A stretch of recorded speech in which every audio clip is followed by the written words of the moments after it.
సందర్భంగా యాదాద్రి భువనగిరి జిల్లా ఆలేరు పట్టణంలో డాక్టర్ బాబాసాహెబ్ అంబేద్కర్ జయంతి వేడుకలు ఘనంగా నిర్వహించారు. ఈ సందర్భంగా తెలంగాణ రాష్ట్ర ప్రభుత్వ ఆలేరు ఎమ్మెల్యే బిర్లా ఐలయ్య అంబేద్కర్ విగ్రహానికి పూలమాలలు వేసి నివాళులర్పించారు. అంబేద్కర్ రాజ్యాంగ రూపకర్తగా, సామాజిక న్యాయానికి మార్గదర్శిగా, అణగారిన వర్గాల అభ్యున్నతికి జీవితాన్ని అంకితం చేశారన్నారు. ఈ కార్యక్రమంలో పలువురు ప్రజాప్రతినిధులు, కాంగ్రెస్ నాయకులు పాల్గొన్నారు.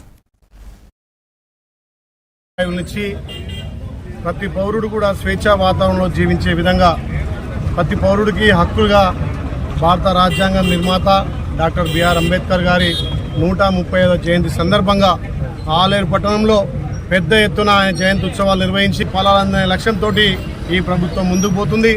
అందులో భాగంగా ఇవాళ యాదాద్రి భువనగిరి జిల్లా ఆలేరు నియోజకవర్గంలో పెద్ద ఎత్తున సహపంక్తి భోజనాలు కులాలకు అతీతంగా, మతాలకు అతీతంగా అందరూ కూడా ఒక తాన భోజనం చేయాలనే లక్ష్యంతో ఇక్కడ టౌన్ అధ్యక్షుడు, ఇక్కడ చైర్మన్, కౌన్సిలర్ అంతా కూడా పెద్ద ఎత్తున సహపంక్తి భోజనాలు ఏర్పాటు చేశారు. ముఖ్యంగా డాక్టర్ బిఆర్ అంబేద్కర్ ప్రపంచ మేధావి, ప్రపంచంలోకి పెద్ద ప్రజాస్వామ్యమైన భారతదేశానికి 2 సంవత్సరాల 11 నెలల 18 రోజులు కష్టపడి రాజ్యాంగాన్ని నిర్మించినటువంటి మహానుభావులు.